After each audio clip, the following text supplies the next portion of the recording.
Picture this. You just nailed a presentation at work. Everyone's congratulating you. Your boss is impressed. And inside your head, there's a tiny voice going, they have no idea I was panicking the whole time. If they knew how much I struggled with this, they'd realise I don't actually know what I'm doing. Or maybe you got into a great school, landed a dream job, won an award, and your first thought is, wow, they must have made a mistake. They're going to figure out I don't belong here any day now. Sound familiar? There's a name for this, imposter syndrome. It's that nagging feeling that you're a fraud, that you've somehow fooled everyone into thinking you're competent, and that you're just one mistake away from being exposed. And here's the wild part. The more successful you get, the worse it can feel. It's like your brain is playing a twisted game where every achievement is just more evidence that you're getting away with something. But here's what nobody tells you: imposter syndrome isn't actually about lacking confidence. That's the trap everyone falls into, thinking, I just need to believe in myself more. Nope. The real problem is that your brain has a glitched system for measuring your own value. It's giving you completely wrong information about yourself, and you keep believing it. It's like having a bathroom scale that adds 50 pounds every time you step on it. The problem isn't your body, it's the scale. But if you don't realise the scale is broken, you're going to drive yourself crazy trying to fix the wrong thing. Why your brain does this? Let me guess.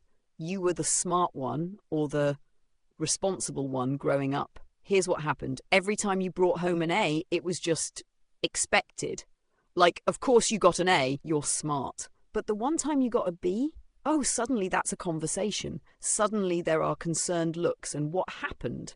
So your brain learned a fun little trick. Success equals I got lucky this time, or the task was easy. Failure equals this is the real me being revealed. Fast forward to adulthood. You land a great job. Your brain goes, cool, they haven't noticed I'm faking it yet. You make a small mistake. Your brain, there it is. The truth emerges. Everyone run. What doesn't work? Trying harder to prove yourself, getting more praise, collecting achievements like Pokemon cards. That's like putting premium gas in a car with a broken engine. What actually works, when something goes well, force yourself to write down what you actually did. Not, I got lucky, not the project was easy. But I organised the data clearly, I anticipated their questions, I followed up 3 times, I practiced my delivery. You're literally retraining your brain to see your own fingerprints on your success, because they're there, you just keep erasing them. The moving goalpost problem. Or maybe you're this person. Nothing you do is ever quite good enough. You get the job, immediately think, but I'm not senior level yet. You make senior, think, but I don't have my own team. Get the team, but I'm not C-suite. Make C-suite, but I'm not Elon Musk. Congratulations. You've invented an infinite staircase of not good enough. It's like running a race where every time you reach the finish line, someone moves it another mile down the road and then tells you real runners don't get tired. And here's the kicker. You probably think everyone else just naturally belongs at their level. Like they woke up one day and were just qualified. No effort required. What doesn't work? Just relax. Lower your standards. Yeah, thanks. I'm cured. Very helpful. What actually works? Ask yourself, what did this actually cost me? Did you stay up until 2 a.m. for a week to finish that project? Did you skip seeing your friends? Did you redo it 4 times? Did you watch 17 YouTube tutorials and read 9 articles? Then you paid the entrance fee. You're not sneaking into the club. The effort is the qualification. Because here's the secret nobody admits. Everyone who belongs also had to work for it. They just don't post their breakdowns and all-nighters on LinkedIn. They post the polished result and you think, wow, that must have been easy for them. Spoiler, it wasn't. The new kid syndrome. Or maybe you just leveled up. New school, new company, new industry. Suddenly, everyone around you seems like they were born knowing the secret handshake.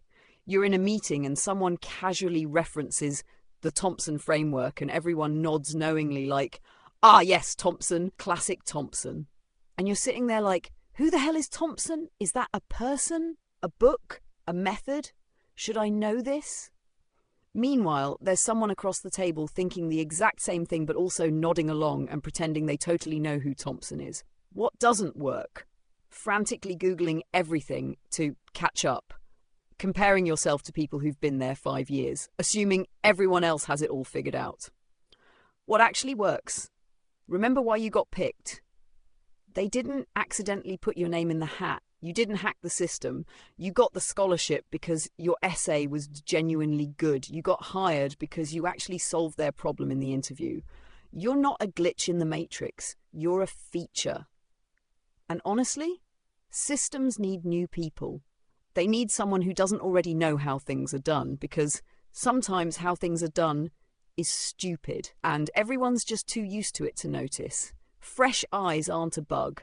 They're the whole point. The extra scrutiny special.